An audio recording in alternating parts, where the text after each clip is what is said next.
सच्चे जीवित और महान सामर्थी परमेश्वर, हृदय से आपका धन्यवाद करते हैं और आपके समीप आते हैं। आपके पवित्र वचनों को सुनने के लिए हृदय को तैयार करके आते हैं और प्रभु आपके वचन को ध्यान से सुनने के लिए तैयार हैं, ताकि आप अपनी पवित्र आत्मा के द्वारा हम सबके दिलों से और हमारी आत्मा से बात करें और आपकी बातचीत हमारी आत्मा और हमारे हृदय से हो, ताकि प्रभु हम सबका जीवन आपके लिए समर्पित हो और आप हमारे जीवन में आप सर्वोपरि हो, ताकि आपकी इच्छा और योजना के अंतर्गत हम सबका जीवन आपकी महिमा से परिपूर्ण होता जाए। सारा आदर सारी महिमा आप ही को मिले। धन्यवाद के साथ इस प्रार्थना को प्रभु यीशु मसीह के पवित्र नाम से मांगते हैं, आमीन। Praise the Lord. सबको जय मसीह की। हम परमेश्वर का धन्यवाद करते हैं क्योंकि वो अद्भुत अनुग्रहकारी और क्षमा करने वाला परमेश्वर है। क्षमा कैसे होगी? पश्चाताप करने वाले को क्षमा मिलेगी, और जिसको यही नहीं मालूम है कि हम पश्चाताप किस बात से करें, उसको क्षमा भी।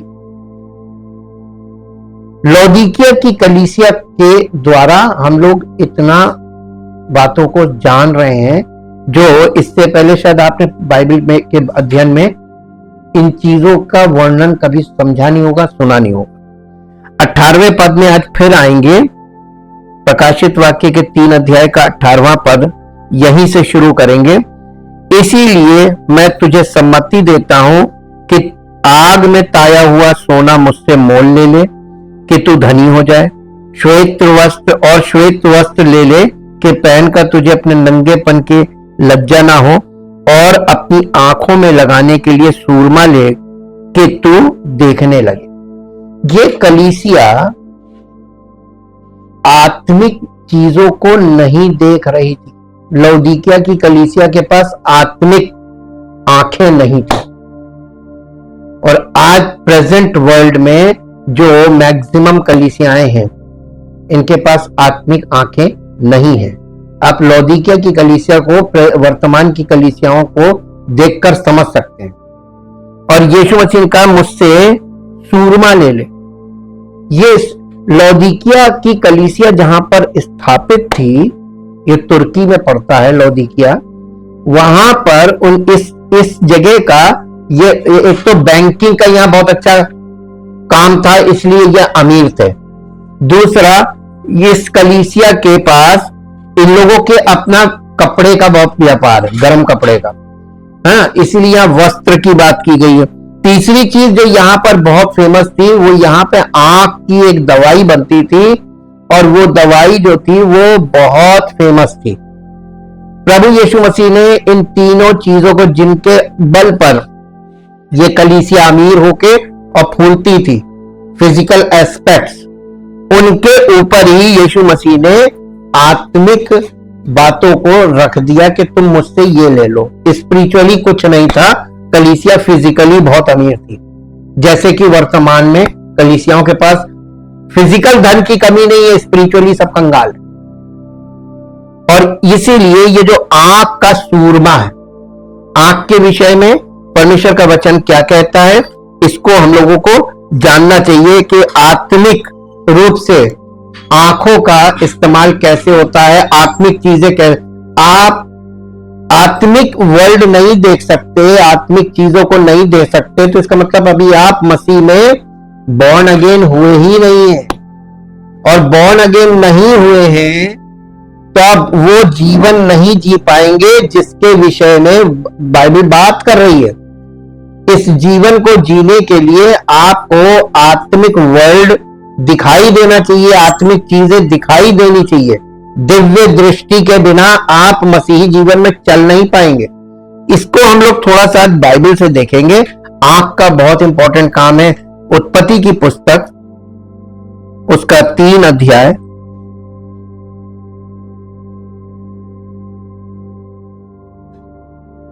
उसका 4 पद पढ़िए।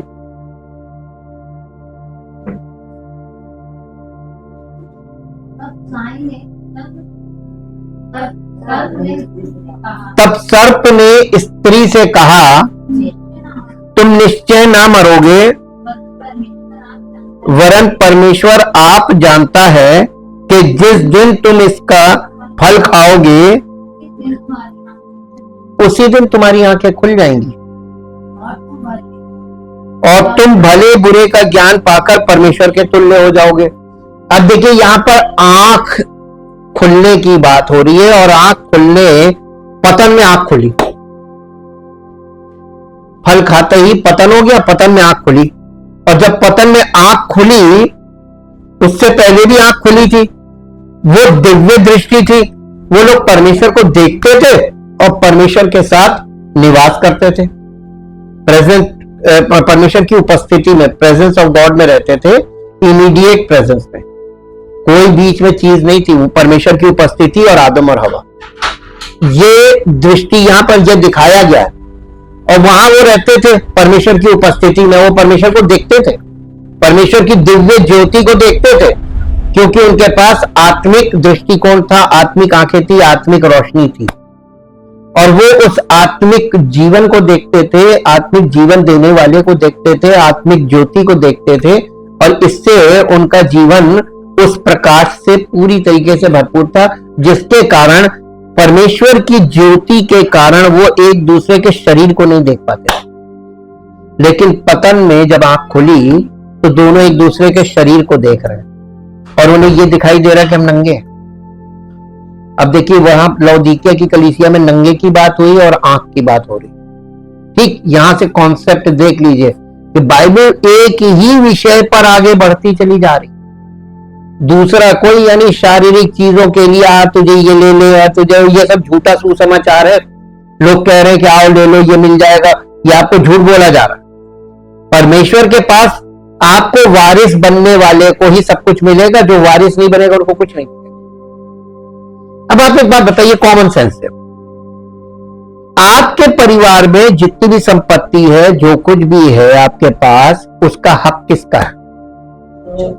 जो कोई आए वो ले ले इसमें से, जो हाँ, वो उस घर के वारिस का है ना, जिन्होंने जन्म लिया उस घर में। तो बिना जन्म लिए कोई व्यक्ति आपसे आके चीजों को ले ले कि ये हमारा हक है, हमें दो, नहीं ले सकते ना, कानूनी तौर पर ये वैध नहीं है।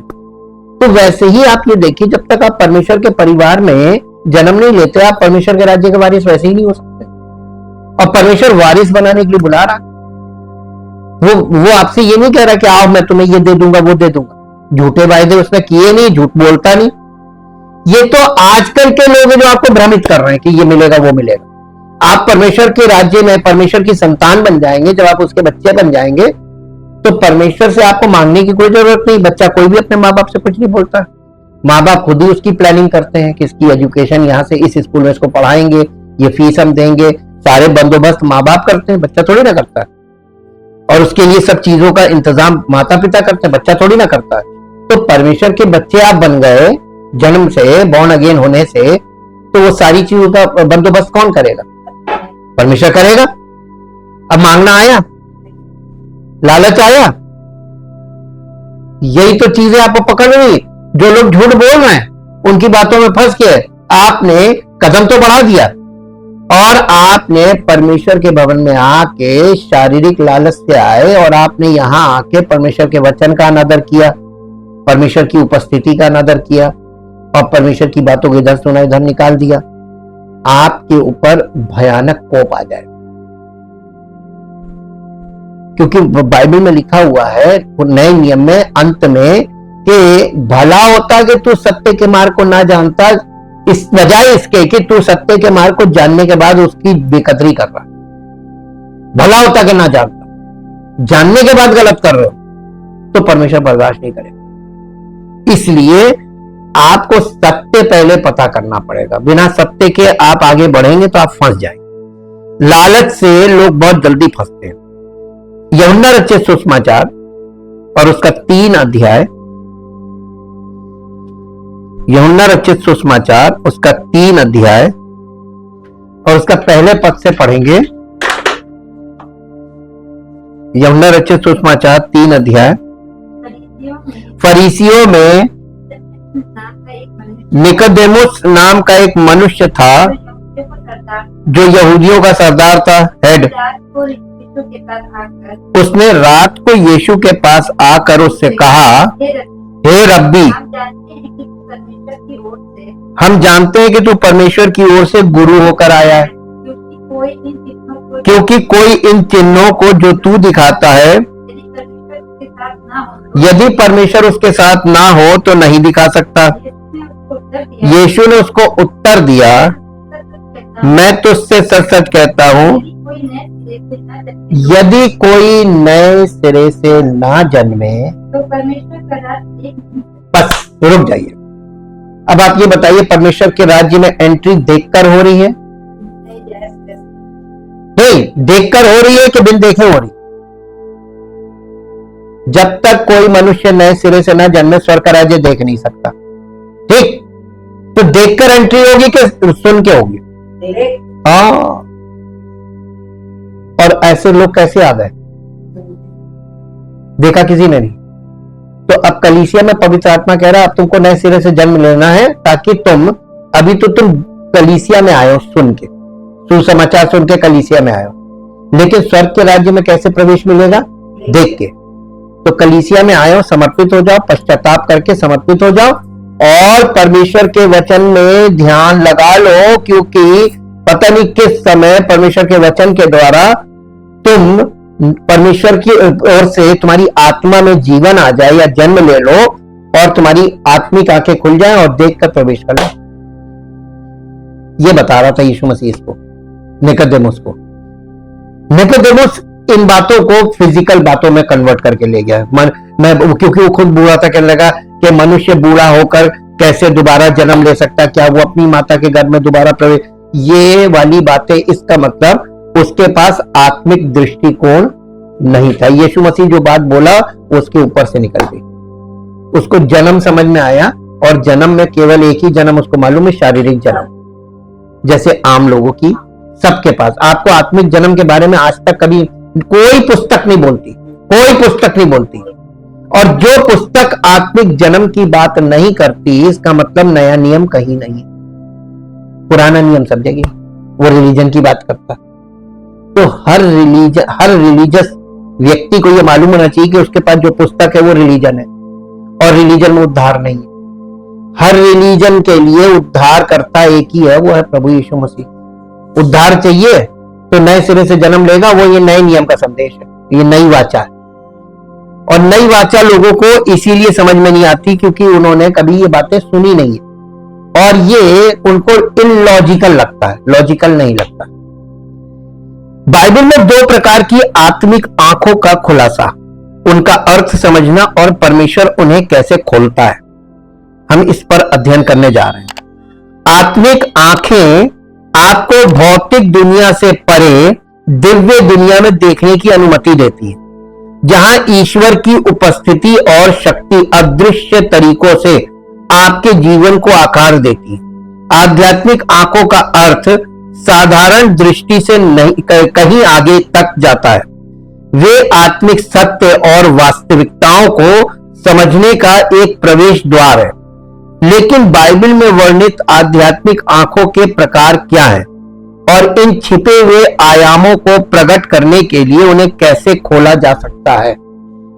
बाइबल बिल्कुल डिफरेंट पुस्तक है, और यहूदियों को जो परमेश्वर का वचन मिला था उनमें सारी भेद की बातें थी जिन्हें नए नियम में खोला गया। इसलिए उन लोगों को भी नहीं मालूम था जो नए नियम में खुलासा हुआ है, और वो हम लोगों को मालूम है जो उन लोगों को नहीं मालूम, जो पुरानी वाचा वाले। आज हम इस अध्ययन में आध्यात्मिक आंखों के प्रकारों, उनके गहरे अर्थ और कैसे परमेश्वर आपकी आंखों को खोलता है ताकि आप अपने आसपास की आध्यात्मिक सच्चाइयों को देख सकें के बारे में जानेंगे। चाहे आप आध्यात्मिक दृष्टि को समझना चाहते हो या परमेश्वर की उपस्थिति का अधिक अनुभव करना चाहते हो, ये अध्ययन आपको आध्यात्मिक जागरूकता के नए स्तर को अनलॉक करने के लिए तैयार करेगा। आध्यात्मिक आंखें क्या है? आध्यात्मिक आंखें वे आंखें हैं जो आध्यात्मिक वास्तविकताओं को समझती हैं। इसे समझने के लिए संक्षेप में 3 मुख्य कॉन्सेप्ट्स या अवधारणाओं पर हम नजर डालेंगे। आंखें, देखना और वास्तविकताएं। ये 3 कॉन्सेप्ट है, आंखें, देखना और वास्तविकताएं। आप क्या देख रहे हैं? देखिए, आज के ये मेरा अवलोकन है या मेरा ऑब्जर्वेशन है। जब से मेरी आत्मिक आंखें खुली तो मुझे ये ऑब्जर्वेशन करने में बहुत इजी हो गया है कि मैं लोगों को देखता हूं अपने आसपास, और सड़क पे चलते हैं, मेट्रो में चलते हैं तो वहां टेम्पो में चलते हैं, आप सब तरफ देखिए, हर आदमी के दिमाग में सुबह से लेकर रात तक सिर्फ ये घूमता पैसा पैसा पैसा पैसा पैसा पैसा पैसा पैसा पैसा। और जितने लोग पैसे के पीछे जान दिए दे रहे हैं, भागे पड़े हैं, लगे पड़े हैं, उतना ही वो पीड़ित है।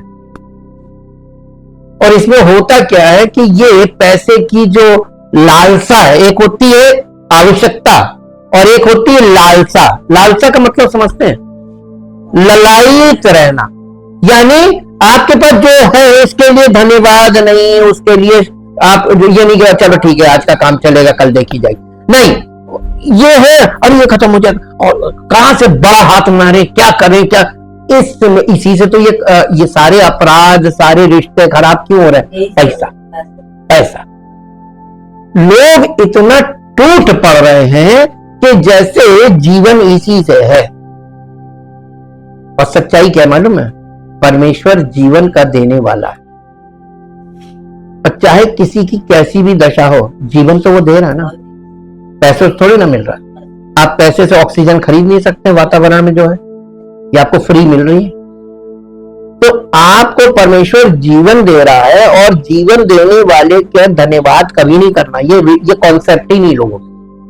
मैंने जो बहुत माइन्यूटली देखा है, लोगों में धन्यवाद, परमेश्वर तेरा धन्यवाद हो, ये विषय है ही नहीं, बल्कि उल्टा कुड़कुड़ाते हैं, अरे प्रभु और दे दो, प्रभु ये दे दो, प्रभु ये दे दो। रात दिन जो पूजा पाठ है वो इसे मांगने के लिए ये दे दे, ये दे दे, ये दे दे। और आपको मालूम नेचर ऑफ गॉड, परमेश्वर ने इजराइलियों को जब वो बहुत जिद करने लगे कि मांस खाएंगे मांस खाएंगे मांस खाएंगे, परमेश्वर ने गुस्से में उनको इतना खिला दिया कि वो खा के मर गए। तो परमेश्वर जो जिस चीज की जिद करता है ना, उसी चीज से उसको मार देता है। कभी किसी ने ये कभी नहीं आपने ये ऑब्जर्व किया होगा, क्योंकि आप वचन को जानते नहीं। परमेश्वर जिस चीज की आप ललायित रहेंगे ना, उसी चीज से आपको मार देगा। ले, और जिस घर में पैसा भरपूर आ गया, रिश्ते नाते सब खत्म हो जाएंगे। बाप बेटे को नहीं पहचानेगा, बेटा बाप को नहीं पहचानेगा, सब। और पैसे से अय्याशी शुरू होगी, पैसे से नशेबाजी शुरू होगी, पैसे से झगड़े शुरू होंगे, पैसा पूरे घर में कलह का कारण बन जाएगा। चाहिए बारिश। दुनिया के लोगों को अभी इसका बुरा इफेक्ट नहीं मालूम है, सिर्फ लालसा करते रहते हैं, मुझे मिल जाए मिल जाए मिल जाए मिल जाए, क्योंकि वो दुनिया की चकाचौंध देख रहे हैं, सोच रहे पैसे से ये खरीदो। अरे 2 दिन में तुम हर चीज से उब जाओगे, फिर पैसा हो जाएगा किनारे, चीजें हो जाएंगी किनारे, फिर कहोगे प्रभु मुझे जीवन दे। लालच बहुत खराब चीज है, और परमेश्वर लालच से नफरत करता है। 10 हुक्म में एक हुक्म है, तू लालच मत करना। परमेश्वर के बच्चे कभी लालची नहीं होते, पर उनको मालूम है कि परमेश्वर हमारा पिता मांगने से पहले हमारी चीजों को पूर्ति करता है। और यही यीशु मसीह ने बोला था, तुम्हारा स्वर्गीय पिता तुम्हारे मांगने से पहले जानता है कि तुम्हें किन चीजों की जरूरत है, और बिन मांगे देता है। तो मांग क्यों रहे हो? मांगने से मतलब लालच। आध्यात्मिक आंखें वे आंखें हैं जो आध्यात्मिक वास्तविकताओं को समझती हैं। इसे समझने के लिए 3 कॉन्सेप्ट्स पर हम नजर डालेंगे, आंखें, देखना और वास्तविकताएं। देखना अनुभूति की क्रिया है, और आंखें वे अंग हैं जिनके माध्यम से हम अपने आसपास मौजूद चीजों के बारे में जागरूक होते हैं। भौतिक आंखें भौतिक चीजों को पहचानती हैं, जैसे कि आप अभी मान लीजिए आप बाइबल पढ़ रहे हैं तो आप आंखों से ही तो देखकर पढ़ रहे हैं ना। आप टीवी देख रहे हैं तो आंखों से ही तो देख रहे हैं। आप मोबाइल देख रहे हैं, आंखों से तो देख रहे हैं, आप कुछ भी कर रहे हैं, ये आंखें जो हैं ये आपको अनुभव दे रही है कि तुम क्या देख रहे हो और उस देखने का तुम्हारे पर क्या प्रभाव पड़ रहा है। जब लोग भयानक चीज देखते हैं अपनी आंखों से तो कैसे डर जाते हैं, सहम जाते हैं, है ना। आपने परमेश्वर के वचन में जाके कभी देखा है? वहां आत्मिक दृष्टिकोण चाहिए, इसीलिए लोग परमेश्वर के वचन को, पवित्र बाइबल को देखते नहीं, समझ में कुछ आएगा। और स्टडी करने के बाद भी नहीं देखते, तब तो बहुत प्रश्न उठता है कि यार अब तो तुमको सब बताया जा रहा, अब तो खोल के देखो, जो बताया जा रहा उसके विषय में तो देखो कि कहां क्या लिखा है, हमने आज क्या सुना और उसके विषय में बाइबल क्या कह रही है। तो देखना भी जरूरी है, बाइबल, परमेश्वर के वचन को, लिखित वचन को देखना बहुत जरूरी है। देखना अनुभूति की क्रिया है और आंखें वे अंग हैं जिनके माध्यम से हम अपने आसपास मौजूद चीजों के बारे में जागरूक होते हैं। ये जागरूकता, देखने से जागरूकता आती है। भौतिक आंखें भौतिक चीजों को पहचानती हैं और इसी तरीके से आध्यात्मिक आंखें हमें आध्यात्मिक वास्तविकताओं को समझने की अनुमति देती हैं, जिससे हम प्राकृतिक दुनिया से परे देख पाते हैं। ये प्राकृतिक दुनिया से परे, बियॉन्ड, इसके उस पार आत्मिक वर्ल्ड में आप बिना आत्मिक आंखों के देख नहीं सकते। और आत्मिक आंखें आपको तब मिलेंगी जब आप बॉर्न अगेन। यही एक यीशु मसीह उससे कह रहा था कि जब तक कोई नए सिरे से न जन्मे स्वर्ग का राज्य देख नहीं सकता। उसने आंखों से जोड़ दिया नए जन्म को, नए सिरे से जन्म और आंखें। कैसे पता चलेगा कोई व्यक्ति बॉर्न अगेन हो गया? वो देखने लगेगा, उसकी समझ बदल जाएगी, उसकी बोली बदल जाएगी, उसका व्यवहार बदल जाएगा, उसका कहिए तो पूरा जीवन परिवर्तित हो जाएगा। वो पहले जैसा नहीं रहेगा और बहुत जल्दी फट से सबको पता चल जाएगा, अरे इसमें हो गया, ये आ गया। अब आपको समझ में आ रहा होगा ना कि कलीसिया में फिजिकली होना और परमेश्वर के राज्य में स्पिरिचुअली होना दो लेवल है। हमने आपको पहले भी बताया था कि कलीसिया में जब आप आते हैं तो यहां पर दो लेवल्स हैं। ठीक वैसे ही जैसे मूसा के तंबू में, वो जो तंबू था आंगन के अलावा जो तंबू था, उस तंबू के अंदर दो भाग थे, बाहर से वो एक था। क्योंकि जब आप इब्रानियों में पढ़ते हैं तो मेरे से निकाल लीजिए, देखिए मैं आपको एक दिव्य दृष्टि दिखाता हूं, कैसे दिव्य दृष्टि काम करती है। इब्रानियों 9 अध्याय, इब्रानियों के 9 अध्याय और उसके पहले पद से पढ़िए। पहली वाचा में भी पुरानी वाचा में भी सेवा के नियम थे और ऐसा पवित्र स्थान था जो इस जगत का था। क्योंकि कितने तंबू बनाए गए? एक। अब आप देखिएगा यही भाषा बदल जाएगी, क्योंकि एक तंबू बनाया गया। अब ये पहला तंबू कहां से आ गया? ना, 3 पार्ट नहीं थे, एक तंबू था, उसके अंदर बाइफर्केशन था। बाइफर्केशन आप लोग समझते हैं? कोई नहीं समझता। आपने कभी अपनी गाड़ी कहीं पे जमा करी है पार्किंग वगैरह में? तो वहां पे वो जो रसीद देता है जमा करने की, उसके पीछे का भी एक हिस्सा होता है, बीच में छेद होते, ऐसे फाड़ के आधा आपको दे देता, आधा रख लेता। ये जो छेद ये बाइफर्केशन है। वो एक ही चीज के 2 हिस्से होते हैं, एक हिस्सा आपको दे देता। ये इसलिए कि तब आप लेने आए तो उसके पास के हिस्से से इसको मिलाकर आपको चीज दे दिया। अब आपको समझ में आया बाइफर्केशन? बाइफर्केशन का संबंध आइडेंटिफिकेशन से होता। अब आप देखिए कि एक तंबू बनाया और पहले यानी तंबू का पहला भाग, अंदर 2 भाग थे। आपने एक घर बनाया। कितने घर बनाते हैं? आपके जितने कमरे उतने घर कहेंगे? घर तो एक ही है, नंबर भी एक ही है, उसका नगर निगम रजिस्ट्रेशन भी एक ही है, तो घर तो एक ही है ना। अब उसके अंदर कितने खाने हैं वो अलग है। तो आप देखिए एक तंबू बनाया गया और उसके अंदर 2 खाने हैं। समझ में आया ना? एक तंबू और पहले तंबू में, यानी तंबू के पहले भाग में और तंबू के दूसरे भाग में, दो भाग हैं। दूसरा भाग जो था वो परमेश्वर की उपस्थिति का, वहां पे प्रेजेंस थी। और ये जो पहला भाग था इसमें प्रेजेंस तो दूसरे भाग में थी, उसके कारण ये जो पहला भाग था ये पवित्र स्थान कहलाता था, क्योंकि परमेश्वर की उपस्थिति पर्दे के पीछे थी, दिखाई नहीं देती, है ना। अब आप कलीसिया में आइए, परमेश्वर की उपस्थिति कलीसिया में आपको दिखाई नहीं देगी। केवल वो ही लोग देख सकते हैं जो बॉर्न अगेन हो गए, जिनको ये आंखें मिल गई। आपको परमेश्वर की उपस्थिति का अनुभव मिलेगा आंखों से देखकर।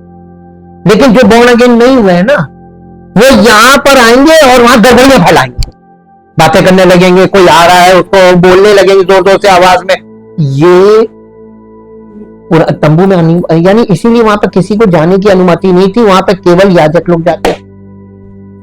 ये तो परमेश्वर का अनुग्रह है कि कलीसिया में वो सब पापियों को ऐसे ही बुला ले रहा है और आप भस्म होकर खत्म नहीं हो रहे। ये अनुग्रह और प्रेम है जिसके कारण वो आपको सह रहा है, ताकि आपको क्षमा मिल जाए, आपको नया जन्म मिल जाए, आपका जीवन नया हो जाए, आपका परिवार नया हो जाए, आपकी दुनिया बदल जाए। इसलिए वो आपको कितना सह रहा है, जैसे उसने इजराइलियों को सहा। भाई तेज उसको गुस्सा आता था, लेकिन वो अपने आप को फिर, अरे यार एक बार में ये तो भस्म हो जाएंगे। एक बार मूसा ने मध्यस्थता की, अरे माफ करते माफ करते। परमेश्वर के और मनुष्य के बीच में जो मध्यस्थ होता है ना, वो मध्यस्थ इसीलिए है कि वो परमेश्वर के गुस्से को भी शांत कर दे और आपको डांट कर सही कर ले, ताकि परमेश्वर का क्रोध आप पर ना आए। यीशु मसीह यही तो कर रहा है। तो डांट पड़ रही है, ये पवित्र आत्मा जब डांटता है तो इसीलिए तो डांटता है, क्योंकि आप गलत करेंगे तो डांट पड़ेगी। आपको डिसिप्लिन नहीं मालूम, आप डिसिप्लिन से बाहर जा रहे हैं। तो आपने देखा ना, वैसे ही हमारा ये जो शरीर है, तो जो प्राण और आत्मा है ये एक्चुअली एक ही है। प्राण है और प्राण के अंदर एक हिस्सा होता है जिसे आत्मा कहा जाता है, जहां परमेश्वर की उपस्थिति होती है, वो आत्मा वाला पार्ट है, वरना प्राण एक ही है।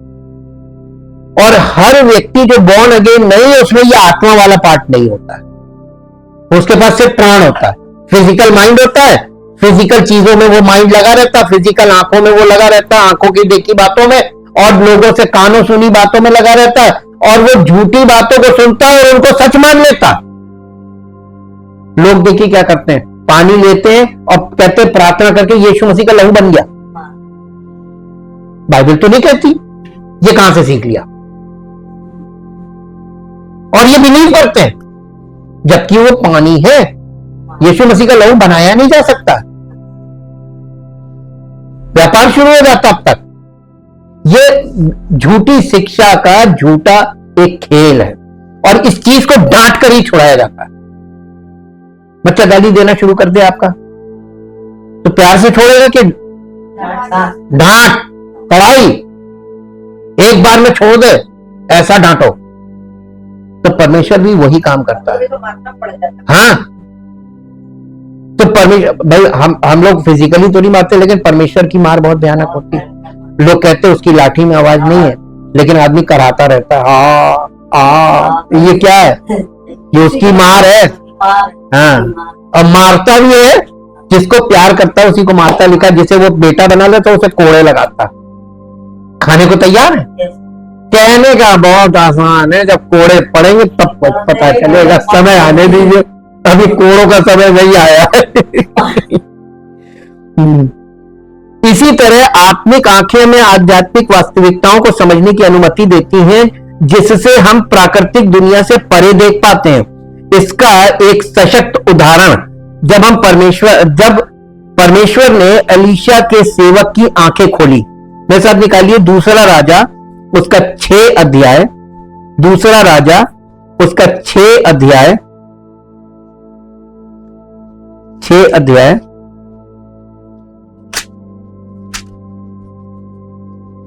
6 अध्याय का 17 पद पढ़िए, 16 पद से पढ़िए। उसने कहा मत डर, नहीं बल्कि 14 पद से पढ़िए। तब उसने वहां घोड़ों और तब उसने वहां घोड़ों और रथों समेत एक भारी दल भेजा, और उन्होंने रात को आकर नगर को घेर लिया। भोर को परमेश्वर के भक्त का टहलुआ उठा और निकल कर क्या देखता है कि घोड़ों और रथों समेत एक दल नगर को घेरे हुए पड़ा है। तब उसके सेवक ने उससे कहा, हाय मेरे स्वामी, हम क्या करेंगे? उसने कहा, मत डर, क्योंकि जो हमारी ओर है वो उससे अधिक है जो उनकी ओर है। अब देखिए एलीशा को ये कैसे दिखाई दे गया। सेवक देख रहा है कि अरे बाप रे बाप, इतनी बड़ी सेना ने हमको घेर लिया है, हमारे शहर को घेर लिया है, डर गया। आप भी फिजिकल आईज से जो चीजें देखते हैं ना, तो आप डर जाते हैं, अरे हम तो गए, हम तो गए, है ना। ये डर आपका जो है उसका कारण यही है कि आप बोर्न अगेन नहीं हुए और आपकी आत्मिक आंखें नहीं खुली हैं, और इसीलिए आप शारीरिक चीजों से डर रहे। अब यहां पर उसने, एलीशा ने जो कहा वो देखिए, ये परमेश्वर का भक्त लिखा है, कोई ऐसा नहीं लिखा कि ये पास्टर था। उस जमाने में पास्टर होते ही नहीं थे। ये परमेश्वर का भक्त था, साधारण व्यक्ति था। और परमेश्वर के भक्त होने का मतलब क्या मालूम है? वरदान से भरा व्यक्ति। परमेश्वर का सच्चा भक्त कभी खाली हाथ नहीं होता, हमेशा वरदान से भरा होता है। और उसके पास वरदान क्या था? वो आत्मिक दिव्य दृष्टि उसके पास थी। उसने अपने सेवक से कहा कि डरो मत, तो जितने तुम उनकी ओर देख रहे हो ना, हमारी ओर उससे ज्यादा है। अब इसको दिखाई तो देता नहीं था। आगे पढ़िए। तब एलीशा ने ये प्रार्थना की, हे यहोवा, इसकी आंखें खोल दे कि ये देख सके। तब यहोवा ने, तो पहले जो आंख थी उससे क्या देखा? फिजिकल आइज थी, फिजिकल दृष्टिकोण था और फिजिकल चीजें देख रहा था, डर गया। जब परमेश्वर, इसने प्रार्थना की परमेश्वर से कि इसकी आंखें खोल दे, तो परमेश्वर ने उसकी आंखों को खोला। और जैसे ही उसकी आंखों को खोला तो उसने क्या देखा? अब देखिए उसने क्या देखा। और जब वो देख सका तब क्या देखा कि एलीशा के चारों ओर का पहाड़ अग्नि में घोड़ों और रथों से भरा हुआ है। जब अरामी उसके पास आए तब एलीशा ने यहोवा से प्रार्थना की कि इस दल को अंधा कर दे। एलीशा के इस वचन के अनुसार उसने उन्हें अंधा कर दिया। तब एलीशा ने उनसे कहा, ये तो मार्ग नहीं है और ना ये नगर है। मेरे पीछे हो लो, मैं तुम्हें उस मनुष्य के पास जिसे तुम ढूंढ रहे हो पहुंचाऊंगा। तब उसने उन्हें शोमरोन को पहुंचा दिया, राजा के यहां। उन सारे दुश्मन की सेना को उसने स्पिरिचुअली ब्लाइंड कर दिया। प्रार्थना की, प्रभु ने उनको ब्लाइंड कर दिया। देखिए काम कौन कर रहा है? एलीशा काम कर रहा है कि प्रभु काम कर रहा है? ये प्रभु काम क्यों कर रहा है? क्योंकि एलीशा प्रभु को समर्पित है। आजकल के सेवक हैं कहीं, प्रभु काम नहीं कर रहा, कलीसियाओं में काम नहीं कर रहा। क्यों नहीं कर रहा? किसी का समर्पण नहीं, ना लोगों का ना सेवक का। कलीसिया समर्पित है ही नहीं, तो कहां प्रभु काम करेगा? और यहां देखिए एक बंदा प्रभु काम कर रहा है। प्रभु ने उसकी आंखें खोली सेवक की, उसने आत्मिक आंखें खोली, उसने आत्मिक वर्ल्ड देखा। क्या देखा? वो लिखा है। और फिर उसने प्रार्थना की कि ये जो दुश्मन की सेना इनको अंधा कर दे। प्रभु ने उनको अंधा कर दिया और उसने उनको ले जाकर राजा के घर में पहुंचा दिया, राजा के पास। जब राजा कहने लगा अरे इनको मैं मार लूं क्या, तो उसने मना किया, नहीं मारना मत, मारना मत, इनको छोड़ दो। और इसके बाद जब आप घर में इसको पढ़िएगा, बड़ा इंटरेस्टिंग है कि ये कहानी आपको इसमें ये समझ में आ जाएगा कि परमेश्वर, जो परमेश्वर का सेवक होता है वो अपने आप में कुछ नहीं होता है अगर प्रभु उसके साथ ना हो। यीशु मसीह ने आकर इसी कॉन्सेप्ट को क्लियर किया। तभी तो उसने कहा था ना निकोदेमुस ने कि हे रब्बी, रब्बी का मतलब परमेश्वर की ओर से गुरु होकर आया, कि तू जो काम करता है ना, अगर परमेश्वर उसके साथ तो कर नहीं सकता। ये बुद्धिमान व्यक्ति था और ये यहूदियों का हेड था, हेड्स को मालूम था, लेकिन उसके पास भी पूरी दृष्टिकोण नहीं था, वो यीशु मसीह की बातों को नहीं समझता था। इससे क्या पता चलता है कि यहूदियों के जो अगुए थे वो यीशु मसीह की बातों को नहीं समझते थे, स्पिरिचुअल दृष्टिकोण किसी के पास नहीं था। और इसलिए यहां से हम लोगों को यह देखने को मिलता, सेवक की भौतिक आंखें अपने आसपास के स्वर्गदूतों को तब तक नहीं देख सकती थी जब तक कि परमेश्वर ने उसे आध्यात्मिक वास्तविकता को देखने के लिए अलौकिक रूप से सक्षम नहीं किया। उसी तरह जब परमेश्वर आपकी आध्यात्मिक आंखें खोलता है तो भय और चिंताएं फीकी पड़ जाती हैं, क्योंकि आप उसके प्रावधान और सुरक्षा के बारे में जागरूक हो जाते हैं। जब आपकी आत्मिक आंखें खुलती है बॉर्न अगेन होने के बाद ना, तब आपको ये कंफर्मेशन होता है, अरे प्रभु है, टेंशन लेने की कोई जरूरत नहीं। और क्योंकि आप टेंशन ले रहे, इसका मतलब बॉर्न अगेन नहीं है और आप वो देख नहीं सकते, और ना मैं आपको दिखा सकता हूं। इसका कोई बीच का रास्ता है ही नहीं, या तो इस पार या उस पार। आध्यात्मिक दृष्टि हृदय की आंखों से होती है। परमेश्वर हमें आध्यात्मिक दृष्टि प्रदान करता है। आध्यात्मिक चीजों का ज्ञान विभिन्न माध्यमों जैसे कि भविष्य सूचक दर्शन, स्वप्न या प्रकाशन के माध्यम से।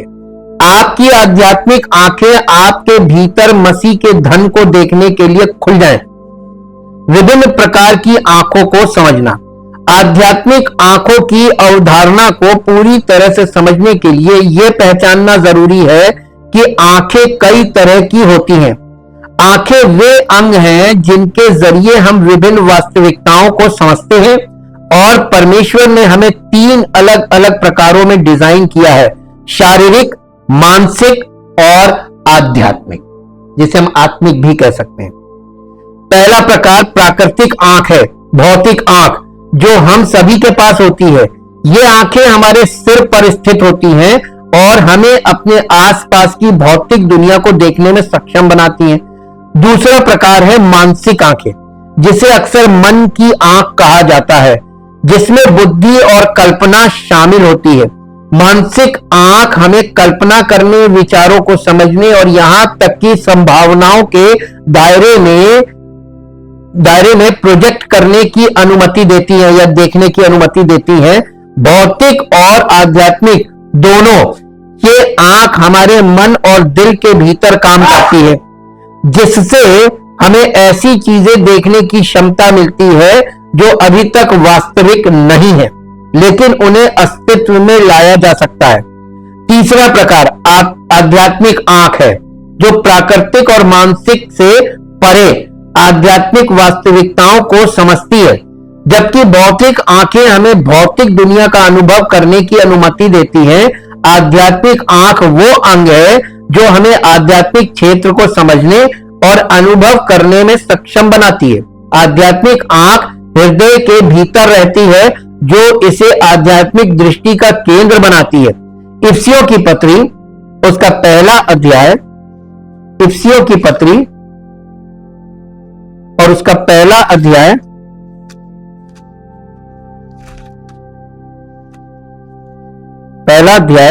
और पहले अध्याय का 16 और 17 पद पढ़िए।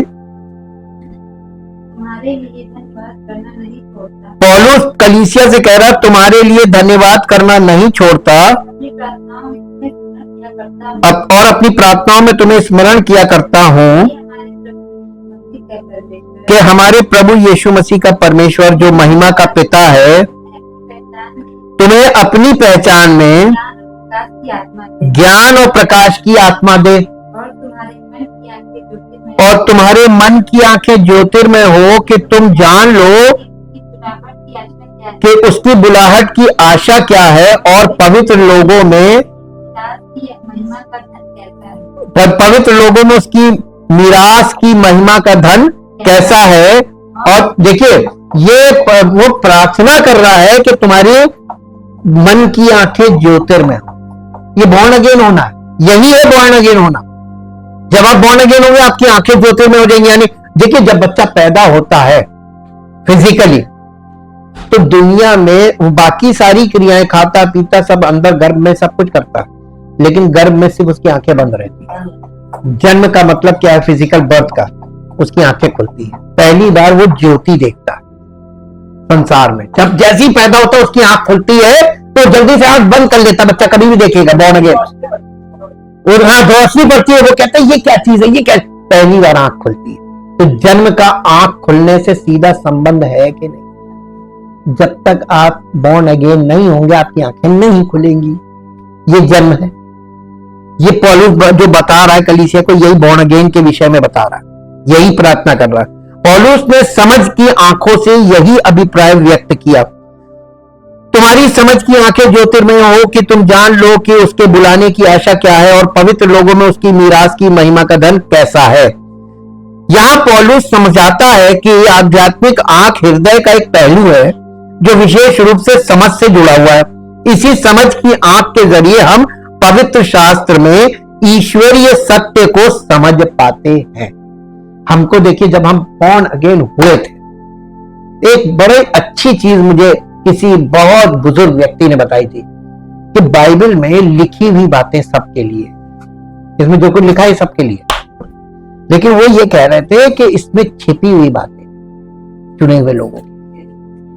तो मैं उनकी बात समझा नहीं, मैंने उनसे क्वेश्चन किया इसका मतलब बताइए। कहने लगे आप जब आप बॉर्न अगेन हो जाएंगे आपकी आंखें खुल जाएंगी ना, तो ये जो बाइबल लिखी हुई है हर लाइन के बीच में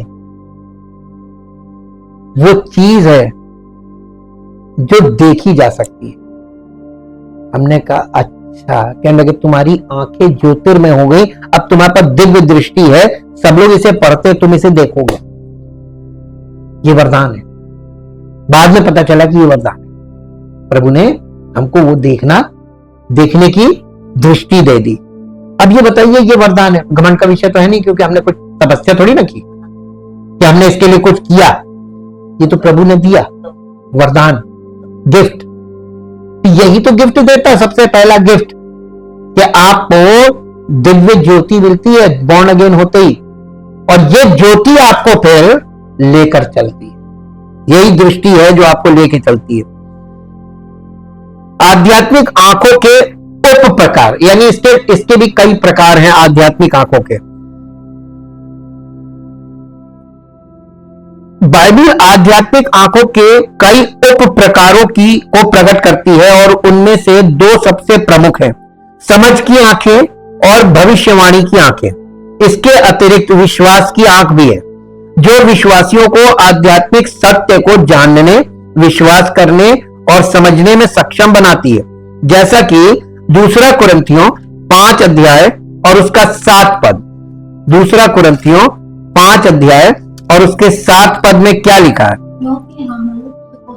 क्योंकि हम रूप को देख कर नहीं पर विश्वास से चलते हैं।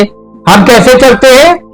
रूप देखकर नहीं, हम तो यीशु मसीह का रूप नहीं देख रहे हैं, हम तो यीशु मसीह पर विश्वास करके चल रहे हैं।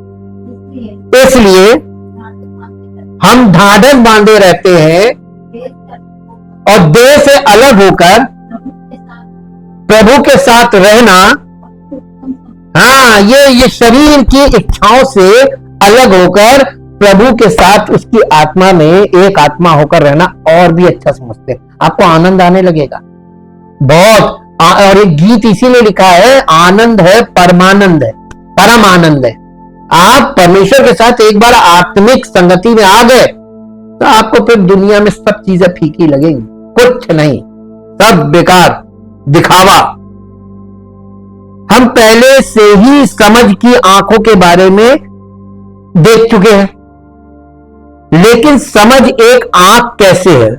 समझ हमें आध्यात्मिक क्षेत्र में मौजूद चीजों को समझने और जानने की अनुमति देती है।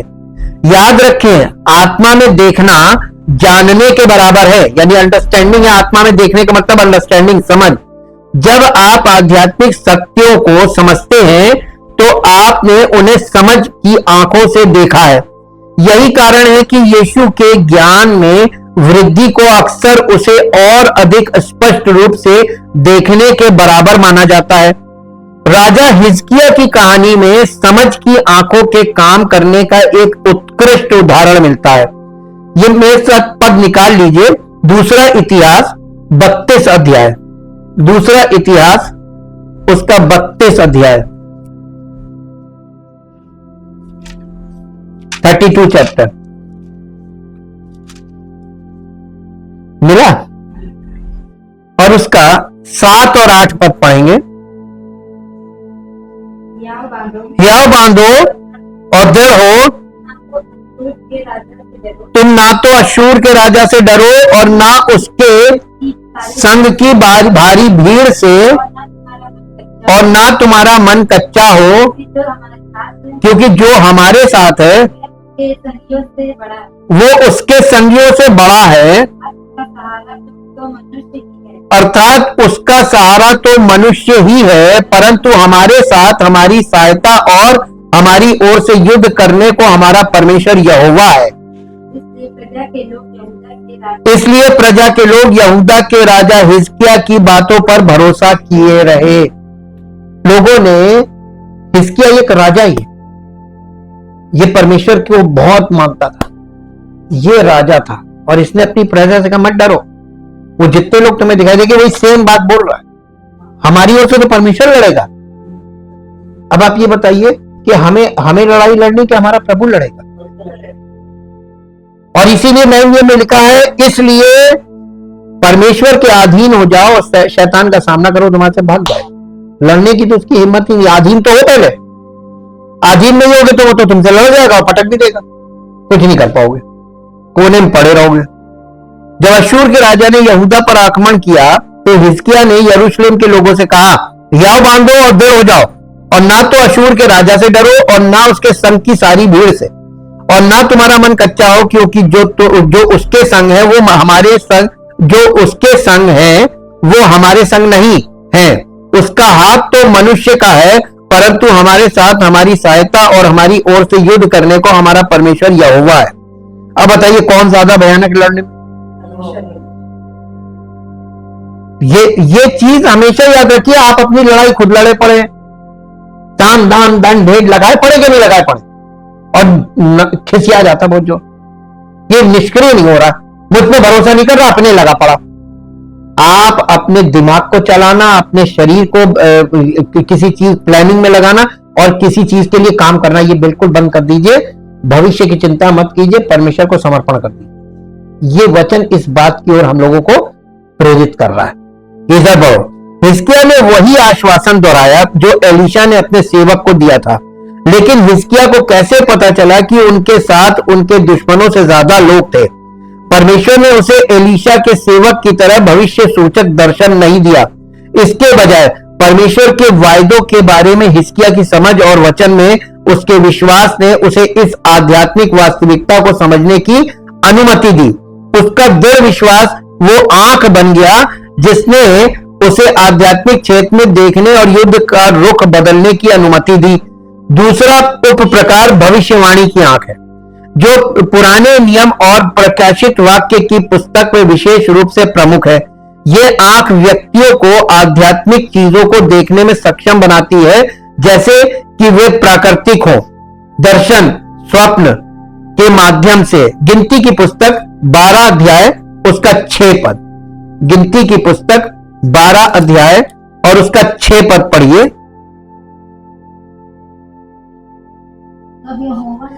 तब यहोवा ने कहा, मेरी बातें सुनो,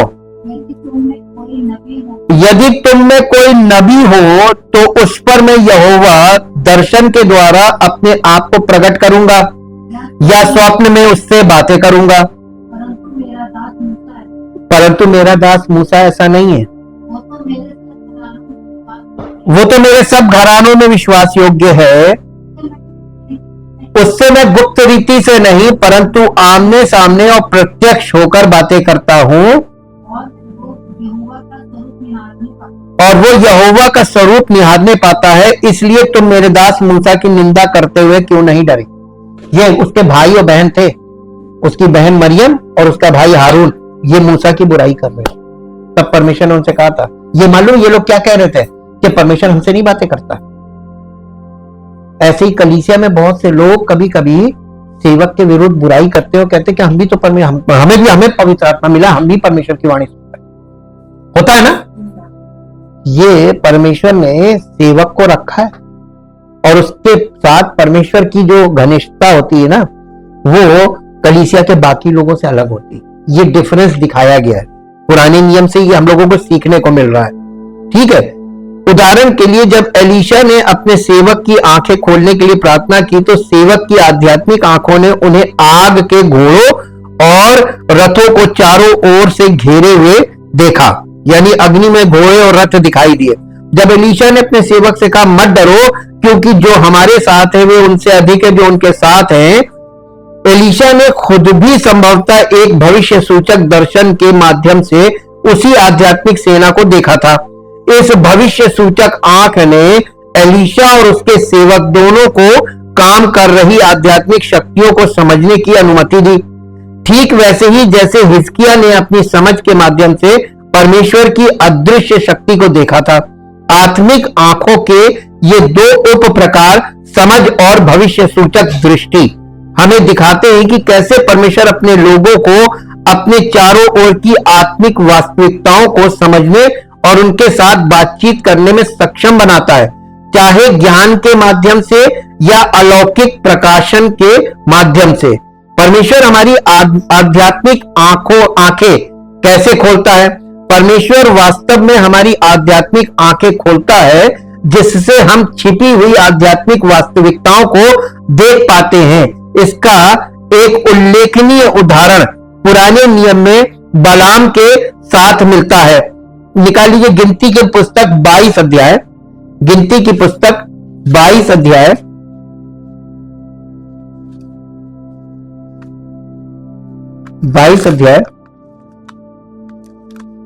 और 22 अध्याय का 31 पद पढ़िए।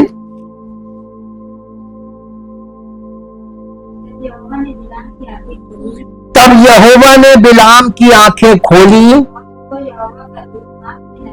और उसको यहोवा का दूत हाथ में नंगी तलवार लिए हुए मार्ग में खड़ा दिखाई पड़ा। तब वो झुक गया और मुंह के बल गिर के दंडवत की। यहोवा के दूत ने उससे कहा, यहोवा के दूत ने उससे कहा, तुमने अपनी गधी को 3 बार क्यों मारा? अब ये बताइए, देखिए ये गधी पे बैठ के जा रहा और गधी जो है उसको दूत दिख रहा है और ये परमेश्वर का सेवक, इसके पास वरदान था, इसको एक गिफ्ट मिली हुई थी। ये जिसको आशीष देता तो उसको आशीष फलती, जिसको श्राप देता तो उसको श्राप फलता। और ये अपने इस गिफ्ट का इस्तेमाल पैसे के लिए करता था। जो ज्यादा पैसा देगा उसकी ओर से जिसको वो कहेगा उसको श्राप दे दो। रिलीजियस सिस्टम में आपको ये चीजें देखने को मिलती है। झाड़ा फूकी में, ब्लैक मैजिक में यही किया जाता है। लोग वहां जाते हैं, कहते हैं कि हमारे उसके लिए वो उल्टा ऐसा कर दो कि वो नष्ट हो जाए, उनके ऊपर अटैक हो जाए। ये सब चीजें, ये ब्लैक मैजिक, इनका प्रभाव अब खत्म हो चुका है। अब ये नहीं काम करते। ये सब भ्रम है। सिर्फ आप भ्रम में फंस जाए वो बात अलग है, लेकिन ये चीजें अब काम नहीं करती हैं। ये यहां पर दिखाया है कि ये व्यक्ति अपने पैसों के लिए अपने वरदान का इस्तेमाल करता था, तो परमेश्वर इससे नाराज और ये जा रहा है इजराइलियों को श्राप देने के लिए। राजा पैसे देगा ना, इससे तय हुआ था। और रास्ते में परमेश्वर का दूत इसको दिखाई नहीं दे रहा, क्योंकि जब ये लालच में अंधा होके जा रहा है, इसकी स्पिरिचुअल विजन खत्म।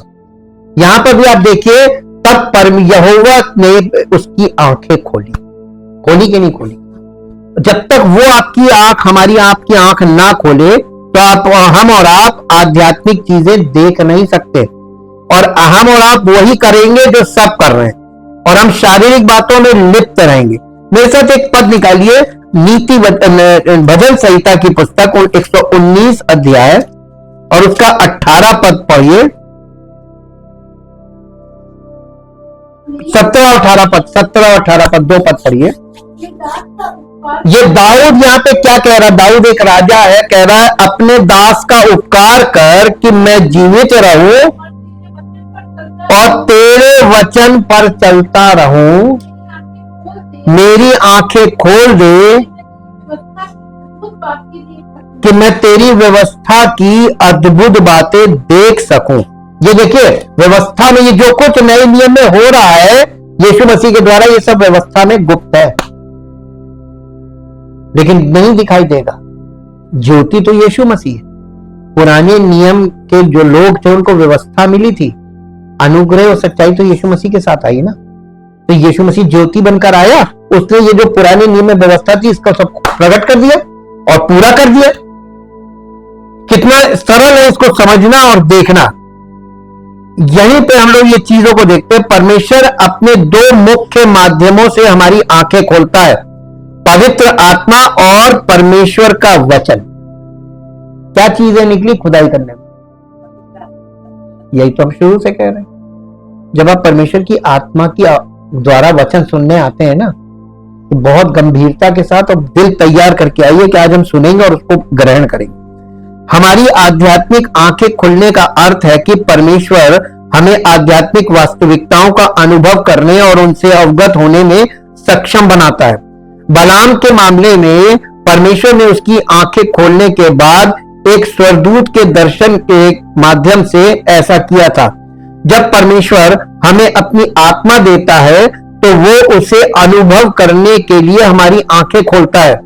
आत्मा इन वास्तविकताओं को प्रकट करने के लिए 2 मुख्य तरीके से काम करती है। प्रथम, पवित्र आत्मा हमें समझ प्रदान करता है, इसीलिए कहा गया पवित्र आत्मा को बोला गया समझ का आत्मा। समझ का आत्मा। और जब आपकी आत्मिक समझ ही नहीं है तो कहां पवित्र आत्मा? आजकल देखिए लोग कैसे भ्रम में घूम रहे हैं कि हमें पवित्र आत्मा मिल गया, हमें पवित्र आत्मा मिल गया, अभी समझे नहीं है।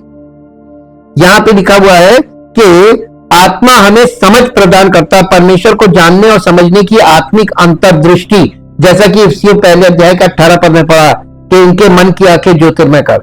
दूसरा है, पवित्र आत्मा भविष्यवाणी की आत्मा लेकर आता है, जो दर्शन देखने के लिए हमारी आंखें खोल देता है, जैसा कि यूहन्ना ने प्रकाशित वाक्य की पुस्तक में किया था, या जैसा कि बिलाम ने गिनती 23 अध्याय के 31 पद में अनुभव किया था। परमेश्वर का वचन वो प्राथमिक साधन है जिसका उपयोग आत्मा हमारी आध्यात्मिक आंखें खोलने के लिए करती है, विशेष रूप से समझ की आंख। जैसा कि भजन संहिता 119 अध्याय का 130 पद पढ़िए, यहां पे क्या लिखा है? 119 अध्याय का 130 पद। तेरी बातों के खुलने से प्रकाश होता है, उससे भोले लोग, यानी तेरे वचन के खुलने। जब ये वचन का इंटरप्रिटेशन पवित्र आत्मा के साथ आता है, पवित्र आत्मा वचन के साथ इंटरप्रिटेशन देता है, तो हमारी आंखों को ज्योतिर्मय कर देता है। यह आंख खोलने का तरीका है। तो हम लोगों को आंख खोलने का काम कर रहा है ना पवित्र आत्मा। हाँ, हमें यहां पे ये वचन हमें ये याद दिलाता है, तेरे वचनों का प्रवेश, हमारे हृदय में तेरे वचनों का प्रवेश, हमारी वचनों का प्रवेश प्रकाश देता है। ये सरल लोगों को समझ देता है। वचन हमारी समझ को रोशन करता है और हमें परमेश्वर की सच्चाई को देखने की अनुमति देता है। परमेश्वर अपनी आत्मा और अपने वचन के द्वारा हमारी आध्यात्मिक आंखें खोलता है तथा आत्मा आध्यात्मिक वरदानों और वचन का उपयोग करके हमें दिव्य वास्तविकताओं की गहन जागरूकता में लाता है। इसलिए खुली आध्यात्मिक आंखों से जीना, परमेश्वर हमें खुली आध्यात्मिक आंखों से जीने के लिए बुलाता है ताकि हम उसकी उपस्थिति, शक्ति और प्रावधान का अनुभव करने के लिए भौतिक से परे देख सकें, चाहे समझ की आंखों से या भविष्यवाणी की आंखों से।